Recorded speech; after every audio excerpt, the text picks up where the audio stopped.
تم نے اس کے حضور پیش ہونا ہی ہونا ہے. اس کے حضور جانے سے تم بچ نہیں پاؤ گے، چھٹکارا نہیں، رستگاری نہیں. ایک ایک عمل کا تمہیں حساب دینا ہوگا، ایک ایک حرکت اور ایک ایک سکنت تمہاری تشت بام ہوگی. تمہارا پوشیدہ اور مخفی عمل قیامت کے دن سامنے آ جائے گا. اللہ اکبر. یہ قرآن ہے، یہ کوئی فرضی کہانی نہیں ہے. انہ لقول فصل وما هو بالہزل. فرمایا یہ قول فیصل ہے، یہ طے شدہ حقیقت ہے، یہ امر واقعی ہے. یہ کوئی مذاق نہیں ہے کہ یوں ہی کوئی کہانی بیان کر رہا ہے. یہ سب کچھ ہونے والا ہے، یہ اپنی آنکھوں سے تم دیکھو گے. آج انکار کرو یا اقرار کرو، تمہیں کھلا موقع دیا ہے. حتیٰ کہ تم کافر بن کے زندگی گزارنا چاہو، نمرود بن کے جینا چاہو، فرعون بن کے جینا چاہو، حامان بن کے جینا چاہو، ہم تجھے دنیا پہ موقع دیں گے. لیکن یہ نہیں ہے کہ جب زندگی کی بساط لپیٹے گی پھر کام ختم ہو جائے گا. نہیں، یہ تمہیں ہمیں فرصت دی ہے، پھر ہم نے تم سے حساب لینا ہے. ایک ایک عمل تمہارے سامنے آئے گا. اللہ اکبر. ذرا غور کیجئے. فآمنوا باللہ، تو بہتر ہے کہ اللہ پر ایمان لاؤ. اس کے حضور تو تم نے آنا ہی آنا ہے. بہتر نہیں ہے کہ جیتے جی آ جاؤ، پھر لوگ تجھے اٹھا کے لائیں گے. اچھا نہیں ہے کہ اپنے قدموں سے چل کے آ جاؤ. کی آنکھ سن لوک یعقوب تینوں جدوں ٹر پہ سر منہ کج کے تم. پھر جو کفن کی تنیوں میں لپیٹ کر کے تجھے لے کر کے جایا جائے گا، تو اچھا نہیں ہے کہ اپنے قدموں سے خود چل کے مالک کی دہلیز پہ چلے جاؤ. ایک حدیث میں آتا ہے کہ اللہ بندے کو اپنے سامنے سے ہٹنے نہیں دے گا جب تک اس سے 4 سوال نہیں کر لے گا. آپ دیکھیے، میں دیکھوں کیا ہم ان سوالوں کے جواب دینے کے لیے اپنے آپ کو تیار کر رہے ہیں. پہلی چیز، اللہ پوچھے گا عمر کہاں گزاری. دوسرا سوال، اللہ تعالیٰ علم کے بارے میں پوچھے گا. جو پڑھا تھا بتا، عمل کہاں تک کیا. خلوت، جلوت، زندگی، شام و سحر تیرے اس سیکھے ہوئے علم کی مطابقت میں تھے، یا علم عزت دولت کمانے کے لیے پڑھا تھا. تیسری بات، اللہ پوچھے گا مال کمایا کیسے، اور مجھے بتا مال خرچ کہاں کیا. آج لوگ نیب سے ڈرتے ہیں کہ ہم سے پوچھ نہ لیا جائے کہ یہ آیا کہاں سے. منی ٹریل پیش کرو، یہاں ہم بچ جائیں گے. کوئی مکر، کوئی دھندا، کوئی فریب چل جائے گا، کوئی پریشر، کوئی افرادی قوت، کوئی سیاسی اثر و رسوخ، کوئی رشوت، کوئی سفارش، کچھ نہ کچھ تو راستہ نکل ہی آئے گا.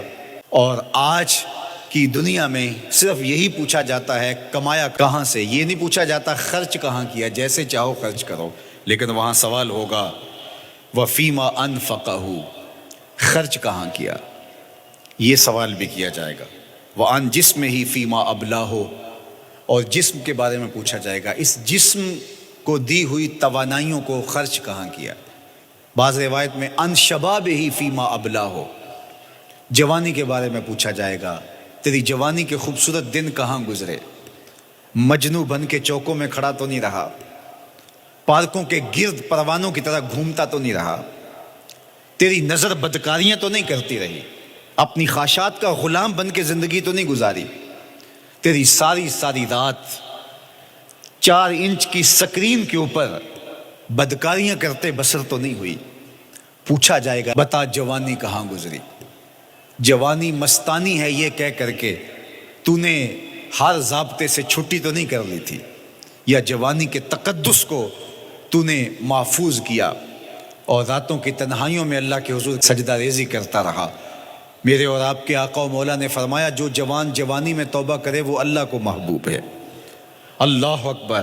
اور اللہ جن 7 لوگوں پر اپنے عرش کا سایہ کرے گا ان میں سے ایک شخص کا ذکر کرتے ہوئے فرمایا وَشَابٌ نَشَأَ فِي عِبَادَةِ اللَّهِ، وہ جوان جس کی جوانی اللہ کی عبادت میں گزری. قیامت کے دن جب کوئی سایہ نہیں ہوگا اللہ اسے اپنے عرش کا ٹھنڈا سایہ عطا فرمائے گا. میرے مخاطبین جو اس وقت میرے سامنے موجود ہیں بالمشافہ، اور پوری دنیا کے اندر جو اس وقت مجھے دیکھ رہے ہیں، ان میں زیادہ تر تعداد نوجوانوں کی ہے. تو میں آپ سب سے مخاطب ہوں اور آپ کو کہتا ہوں کہ یہ جوانی دوبارہ نہیں ملنی. بندہ کہتا ہے بڑھاپا آئے گا دیکھ لیں گے. جس طرح ہر چیز کا سرور جوانی میں ہوتا ہے، ہر چیز کا لطف بندہ کہتا ہے جوانی میں ہے، سجدوں کا جو لطف جوانی میں ہے وہ کسی اور زمانے میں نہیں ہے. اپنی پیشانی کو سجدوں سے آشنا کرو، اپنی جوانی کو مثل سحر بے داغ رکھنا، اپنے شباب کو الجھنے نہ دینا، اپنے شباب کے تقدس کو پامال نہ ہونے دینا۔ اس کائنات کا بہترین چہرہ وہی ہے جو جنسی کالک سے محفوظ ہے۔ اپنے تقدس کو مجروح نہ ہونے دینا۔ تمہاری زندگی شبنم سے پاکیزہ تر رہے، سحر سے پاکیزہ تر رہے۔ تمہاری جوانی اتنی خوبصورت ہو کہ محمد عربی کو رشک آئے تمہاری جوانی پر۔ اپنی جوانی کو آوارگی میں بسر نہ کرنا، اپنی اس جوانی کو دین کے لیے وقف کرنا۔ سحری کے سجدوں میں آنسو بہا کر کے جوانی کا لطف کشید کرنا۔ جوانی کا لطف اور مزہ رب کے ساتھ محبت اور رب کے ساتھ عشق کرنے میں ہے۔ جوانی کے اندر دل کی بے تابیاں، دل کی بے چینیاں اور دل کی بے قراریاں ذرا مسلح پہ لے کے آؤ۔